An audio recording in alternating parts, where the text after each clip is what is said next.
सबसे पहले आप सबको मेरी प्यार भरी नमस्कार।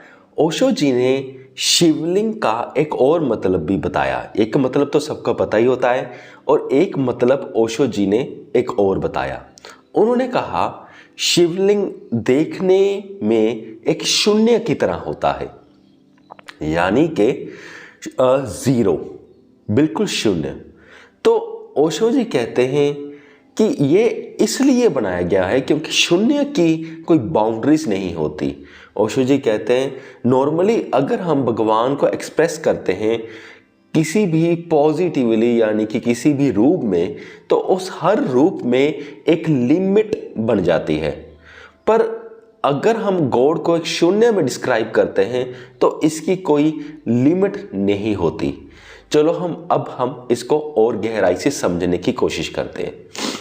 एक सदर्न इंडिया में एक टेंपल है, वहाँ पर अगर हम जाते हैं तो वहाँ पर हम देखेंगे कि वहाँ पर कोई भी डीटी नहीं है, कोई भी मूर्ति नहीं है, कुछ भी नहीं है जिसके आगे हम अपना माथा टेक सकें।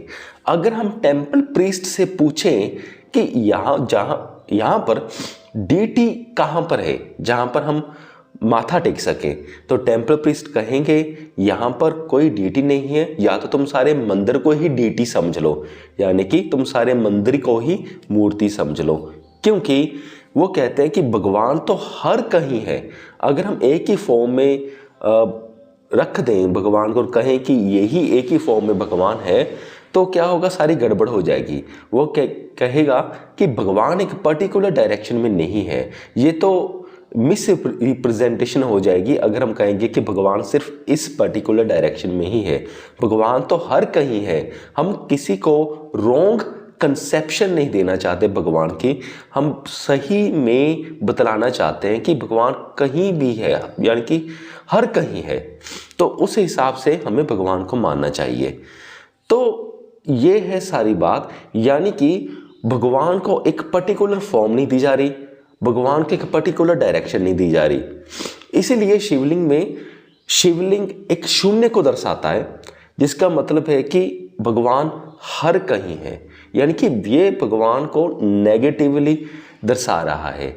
जैसे हम हिंदुइज्म में कहते हैं कि नीति को फॉलो किया जाता है, यानी कि भगवान ये नहीं है, भगवान वो नहीं है। फॉर एग्जाम्पल, भगवान एक मूर्ति नहीं है, भगवान ये पेड़ पौधे नहीं है, भगवान पशु पक्षियों में नहीं है। ये सब कुछ नीति।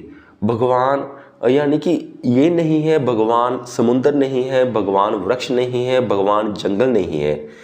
हिंदुइज्म में ये प्रोसेस से भगवान समझा जाता है। ये नहीं कहा जाता कि भगवान यही है या भगवान कुदरत है, भगवान जंगल है, भगवान नदियां हैं, ऐसा नहीं। वो कहते हैं कि भगवान नदियां नहीं है, जंगल भगवान नहीं है, यानी कि वो नहीं है करके आगे बढ़ते हैं। इसको कहते हैं नीति। यानी कि हिंदुइज्म में भगवान को कैसे समझाया जाता है कि ये नहीं है, भगवान वो नहीं है, भगवान ये भी नहीं है।